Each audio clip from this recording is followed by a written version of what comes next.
Hello everyone, IVF ജേർണിയുടെ അടുത്ത എപ്പിസോഡിലേക്ക് വീണ്ടും സ്വാഗതം. IVF ചെയ്താൽ ഉറപ്പായും കുഞ്ഞുണ്ടാകുമോ?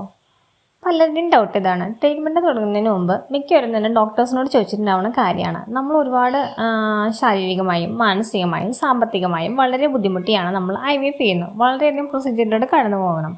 അപ്പോൾ ഇങ്ങനെ ചെയ്യുമ്പോഴത്തേക്കും നമുക്ക് സക്സസ് റേറ്റ് ഉണ്ടാകുമോ? തീർച്ചയായിട്ടും എത്ര ശതമാനം സക്സസ് ഉണ്ടാകും? ഇതുകൂടി നമ്മൾ അറിഞ്ഞിട്ടായിരിക്കും നമ്മൾ ഓരോരുത്തരും IVFന് വേണ്ടിയിട്ട് ഇറങ്ങി തിരിച്ചിട്ടുണ്ടാവുക. ഞാൻ എൻ്റെ ഡോക്ടറോട് പലവട്ടം ചോദിച്ചിട്ടുള്ള ചോദ്യമാണ്. എന്നാൽ നിങ്ങളോട് എനിക്ക് പറയാനുള്ളത്, ഒരു സെൻറ്റേഴ്സും ഒരു ഡോക്ടേഴ്സും 100% ഷുവർട്ടി പറയാൻ കഴിയില്ല. അപ്പോൾ IVFൻ്റെ ശരിയായ സക്സസ് റേറ്റ് ഇതാണ്. അതാണ് ഇന്നത്തെ വീഡിയോ സംസാരിക്കുന്നത്. പല പല കാര്യങ്ങൾ നോക്കിയിട്ടാണ് ഈ സക്സസ് ഡിപ്പെൻഡ് ചെയ്യുന്നത്. നമുക്ക് ചില കാര്യങ്ങൾ ചെയ്ത് കഴിഞ്ഞാൽ ഈ സക്സസ് കൂട്ടാൻ കഴിയും. അപ്പോൾ അങ്ങനെയുള്ള കാര്യങ്ങളുണ്ട്. അപ്പോൾ ഈ IVF സക്സസ് എന്ന് പറഞ്ഞാൽ പിന്നെ ഇൻഡിവിജ്വൽസിനെ ഡിപ്പെൻഡ് ചെയ്തിരിക്കും. ചിലർക്ക് ആദ്യത്തെ ചാൻസിൽ തന്നെ പ്രഗ്നൻ്റ് ആകും, ചിലർക്ക് സെക്കൻഡ് ചാൻസ്, തേർഡ്, ചിലർക്ക് കുറേ അധികം റിപ്പീറ്റ് ചെയ്തിട്ടും പോസിറ്റീവ് അല്ലെങ്കിൽ ഒരു പ്രഗ്നൻസി കിട്ടാത്ത ആൾക്കാർ പലരുണ്ട്. അപ്പോൾ പല പല കാര്യങ്ങൾ ഡിപ്പെൻഡ് ചെയ്തിട്ടാണ് ഈ സക്സസ് എന്ന് പറയുന്നത്. അപ്പോൾ ഈ IVF ട്രീറ്റ്മെൻറ്റ് ശരിയായ സക്സസ് റേറ്റ് ഏതാണ്, പിന്നെ നിങ്ങൾക്ക് എങ്ങനെ സൂട്ടാൻ കഴിയും തുടങ്ങിയ കാര്യങ്ങളെല്ലാം തന്നെ ഇന്നത്തെ വീഡിയോയിൽ സംസാരിക്കുന്നുണ്ട്. അപ്പോൾ എല്ലാവരും വീഡിയോ മുഴുവനായിട്ട് കാണാൻ ശ്രദ്ധിക്കുക കേട്ടോ. അപ്പോൾ IVF സക്സസ് എന്ന് പറയുന്നത് പ്രധാനമായിട്ടും പല കാര്യങ്ങളും ആശ്രയിച്ചിരിക്കും. ഒന്നാമത്തേന്ന് പറഞ്ഞാൽ നമ്മുടെ ഫീമെയിൽസിൻ്റെ പ്രായം, അത് വളരെ ഒരു ഫാക്ടറാണ്. പിന്നെ ഫീമെയിൽസിൻ്റെ പ്രായം പറയുമ്പോൾ അതോടൊപ്പം തന്നെ എഗ്ഗിൻ്റെ ക്വാളിറ്റി, പ്രായം കൂടുന്നതനുസരിച്ച് എഗ്ഗിൻ്റെ ക്വാളിറ്റിയും കുറയുന്നു. അപ്പോൾ അത് പിന്നെ സ്പേമിൻ്റെ ക്വാളിറ്റി, ഓഫ് കോഴ്സ് ഹസ്ബൻഡിൻ്റെ സ്പേംസും അതിനോടൊപ്പം കൂട്ടിച്ചേർക്കുന്നുണ്ട്.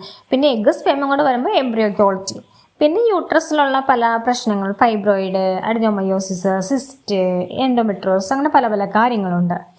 അപ്പോൾ അത് യൂട്രസിൻ്റെ കാര്യങ്ങൾ, പിന്നെ യൂട്രസിൻ്റെ തിക്നെസ്, ഇതെല്ലാം തന്നെ പ്രധാനപ്പെട്ടതാണ്. പിന്നെ മാത്രമല്ല നമുക്ക് വേറെ വല്ല അസുഖങ്ങൾ, പ്രഷർ, ഷുഗർ, അങ്ങനെ പ്രായം കൂടുതലുള്ള ആൾക്കാർക്ക് അങ്ങനെയൊക്കെ ആണെങ്കിൽ. പിന്നെ നമ്മൾ പ്രധാനമായിട്ടും IVF എന്ന് പറയുമ്പോൾ ഹോർമോൺ ഇഞ്ചെക്ഷൻ തന്നിട്ടാണ് നമ്മൾ ഈ എഗ്ഗും എംബ്രിയോസ് ഒക്കെ ഉണ്ടാക്കുന്നത്. അപ്പോൾ നമ്മൾ ഇഞ്ചെക്ഷൻസ് ഒക്കെ തരുമ്പോൾ നമ്മുടെ ബോഡി എങ്ങനെ റിയാക്ട് ചെയ്യുന്നു അതൊരു ഡിപ്പെൻഡ് ചെയ്യും. ചിലർക്ക് എത്ര തന്നിട്ടായാലും കൊടുത്തിട്ടായാലും ബോഡി ഒട്ടും റിയാക്ട് ചെയ്യത്തില്ല. ചിലർക്ക് ഓവർ റിയാക്ട് ചെയ്യും, ഓവർ സ്റ്റിമുലേഷൻ ഉണ്ടാവും. അപ്പോൾ അങ്ങനെയുള്ള കാര്യങ്ങൾ നമ്മുടെ ബോഡി എങ്ങനെ ചികിത്സയോടെ പ്രതികരിക്കുന്നു അതും കൂടി ഇതിൽ പ്രധാനപ്പെട്ട കാര്യമാണ്. അപ്പോൾ പിന്നെ ഒരു കാര്യം പറയാനുള്ളത്, 35 വയസ്സിൽ താഴെയുള്ള സ്ത്രീകളാണെങ്കിൽ നമുക്ക് സക്സസ് റേറ്റ് കൂടുതലായിരിക്കും.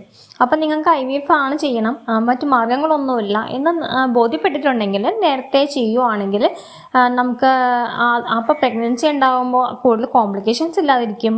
പിന്നെ മാത്രമല്ല എഗ്ഗിന് ക്വാളിറ്റി കൂടുതലായിരിക്കും, അപ്പോൾ സക്സസ് റേറ്റും കൂടുതലായിരിക്കും. അങ്ങനെ പല കാര്യങ്ങളുണ്ട്.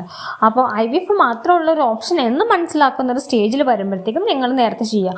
അല്ലാന്നുണ്ടെങ്കിൽ മറ്റു പലരും ഞാനും തന്നെ വളരെ എന്താ പറയുക ഒരുപാട് IVF ഒക്കെ ചെയ്ത്, തീർച്ചയായിട്ടും അതൊക്കെ ചെയ്യണം, അല്ലാതെ ഓടിപ്പോയി IVF ചെയ്യണമെന്നല്ല കേട്ടോ ഞാൻ അഡ്വൈസ് ചെയ്യുന്നത്. മറ്റുള്ളവർക്ക് ഇപ്പോൾ ട്യൂബ് ബ്ലോക്കുള്ള ആൾക്കാർക്ക്, അങ്ങനെ സിവിയർ എൻഡോമെട്രിയോസിസ് ഉള്ള ആൾക്കാർക്ക്, അവർക്കൊക്കെ ചിലപ്പോൾ ഇങ്ങനെ വെച്ചുകൊണ്ടിരുന്നു കഴിഞ്ഞാൽ ചിലപ്പോൾ സക്സസ് ആവില്ല എന്ന് ഉറപ്പുണ്ടെങ്കിൽ IVF ആണെങ്കിൽ അവർക്ക് നേരത്തെ ഒരു 30 കഴിയുമ്പോൾ 35 മുമ്പ് തന്നെ ചെയ്യാവുന്നതാണ്. ഞാൻ 20s ചെയ്യണം എന്ന് ഒരിക്കലും തന്നെ അഡ്വൈസ് ചെയ്യില്ല കേട്ടോ. അപ്പോൾ അങ്ങനെയൊക്കെയാണ്. അപ്പോൾ വിജയസാധ്യത കൂടുതലാണ്. പിന്നെ പറഞ്ഞല്ലോ, ചിലർക്ക് ഫസ്റ്റ് സൈക്കിളിൽ സക്സസ് ആവും, ചിലർക്ക് സെക്കൻഡ്. അപ്പോൾ അങ്ങനെയുള്ള കാര്യങ്ങൾ ഓരോരുത്തർ ഇൻഡിവിജ്വൽസ് ഡിപ്പെൻഡ് ചെയ്തിരിക്കും. പിന്നെ നിങ്ങൾ ചെയ്യേണ്ട കാര്യം, ഡോക്ടർ പറയുന്ന മരുന്നുകൾ കൃത്യമായിട്ട് തന്നെ കഴിക്കാം. പിന്നെ ഡോക്ടർ പറയുന്ന ടെസ്റ്റുകളും കൃത്യമായിട്ട് ചെയ്യാം. ഓരോരുത്തർ ടെസ്റ്റ് ചെയ്ത് കഴിയുമ്പോൾ അവരുടെ ഹോർമോണൽ പ്രൊഫൈൽസ് ഒക്കെ നോക്കി ഡോക്ടേഴ്സ് തന്നെ ഒരു പ്രോട്ടോക്കോളൊക്കെ റെഡിയാക്കിയൊക്കെ തരും. അപ്പോൾ അത് നിങ്ങൾ പറയുന്ന കാര്യങ്ങളെല്ലാം ചെയ്യുക. പിന്നെ നമ്മുടെ ലൈഫ് സ്റ്റൈൽ മോഡിഫിക്കേഷൻസ് ഒക്കെ നന്നായിട്ട് വരുത്തുക, ചെറുതായിട്ട് എക്സസൈസ് ഒക്കെ ചെയ്യുക, പിന്നെ എന്താ പറയുക കൃത്യമായിട്ട് ഉറങ്ങുക, സ്ട്രെസ് കുറയ്ക്കുക, അങ്ങനെയുള്ള ഒരുപാട് ലൈഫ് സ്റ്റൈൽ മോഡിഫിക്കേഷൻസ്. പിന്നെ ഫുഡിൻ്റെ കാര്യത്തിലൊക്കെ ഹെൽത്തി ഫുഡായിട്ട് കഴിഞ്ഞാൽ ഒരുപാട് വീഡിയോകൾ പറഞ്ഞിട്ടുണ്ട് ഹെൽത്തി ഫുഡ് ഏതൊക്കെയാണ്. ഹെൽത്തി ഫുഡുകൾ നന്നായിട്ട് കഴിക്കുക, ബോഡിയെ നന്നായിട്ട് പ്രിപ്പയർ ചെയ്യുക. ഒരു 3 മാസം IVFന് വേണ്ടിയിട്ട് ഒന്ന് പ്രിപ്പയർ ചെയ്യിക്കുക. മിക്ക സെൻറ്റേഴ്സും തന്നെ അങ്ങനെ ചെയ്യാറുണ്ട്. കാരണം പ്രീനെറ്റൽ വിറ്റാമിൻസ് ഒക്കെ തന്ന് ബോത്ത് ഹസ്ബൻഡും വൈഫിനും തന്നിട്ട് അവരുടെ എഗ്ഗും സ്പേമും ഒക്കെ മെച്ചപ്പെടുത്തി ഒരു 3 മാസം കഴിഞ്ഞ് കഴിയുമ്പോഴാണ് IVFനുള്ള ഇഞ്ചെക്ഷൻസ് സ്റ്റാർട്ട് ചെയ്ത് തുടങ്ങാറ്. അപ്പോൾ നമുക്ക് കിട്ടുന്ന എഗ്ഗിൻ്റെ ക്വാളിറ്റി അതോടൊപ്പം തന്നെ മെച്ചപ്പെട്ടിരിക്കും. അപ്പോൾ അതുകൊണ്ട് സ്വന്തമായിട്ട് കൂടി ഒന്ന് പ്രിപ്പയർ ചെയ്യാം. പിന്നെ IVF ഒരു മെച്ചപ്പെട്ട ചികിത്സ തന്നെയാണ്, പക്ഷെ ഒരിക്കലും ഇതൊരു ഗ്യാരണ്ടി തരത്തില്ല കുട്ടി ഉണ്ടാവുമെന്ന്. നിങ്ങളുടെ വ്യക്തിഗത വിജയ സാധ്യത എന്താണെന്ന് നിങ്ങൾക്കറിയാമെങ്കിൽ നിങ്ങളോട് ഡോക്ടർ നേരിട്ട് സംസാരിച്ച് മനസ്സിലാക്കുക. അപ്പോൾ ഓവർ പ്രതീക്ഷയോട് കൂടി ഇരിക്കരുത്, പക്ഷേ എന്നാൽ ഒരു നെഗറ്റീവ് മൈൻഡോട് കൂടി ഒരിക്കലും തന്നെ IVFനെ സമീപിക്കരുത്. പിന്നെ IVF ചെയ്തിട്ട് ഫെയിലിയർ ആയി എന്ന് വിചാരിച്ചിട്ട് പിന്നെ മറ്റൊരു മാർഗ്ഗമില്ല, പിന്നെ അത് ഒരിക്കലും ഉണ്ടാവില്ല എന്നൊന്നും വിചാരിക്കരുത്. ചിലപ്പോൾ എന്താ പറയുക ഒരു IVF ഫെയിലിയർ ആയി കഴിയുമ്പോൾ ഡോക്ടേഴ്സ് അതിനെ അനലൈസ് ചെയ്യും. നമ്മളും പേഷ്യൻറ്റും ഡോക്ടറും കൂടെ ഒരുമിച്ചിരുന്ന് അനലൈസ് ചെയ്ത് കഴിയുമ്പോൾ ചില കാര്യങ്ങൾക്ക് മനസ്സിലാക്കി അടുത്ത സൈക്കിളിൽ അതുകൂടി ക്ലാരിഫൈ ചെയ്തിട്ടൊക്കെ ആയിരിക്കും നിങ്ങൾക്ക് അടുത്ത ട്രാൻസ്ഫർ ഉണ്ടാകുക. അപ്പോൾ ഒരു സൈക്കിൾ ഫെയിലിയർ ആയി എന്ന് പറഞ്ഞാൽ അടുത്ത IVF ഫെയിലിയർ ആകും, അങ്ങനെയൊന്നുമില്ല. അപ്പോൾ നിങ്ങൾക്ക് എന്താ പറയുക, ദൈവം ഒരു കുഞ്ഞിന് എന്തായാലും തരും. അപ്പോൾ നമ്മൾ മനസ്സ് ശരീരം പ്രിപ്പയർ ചെയ്ത് ഡോക്ടേഴ്സ് തന്ന മെഡിസിൻസ് എല്ലാം കൃത്യമായിട്ട് കഴിച്ച്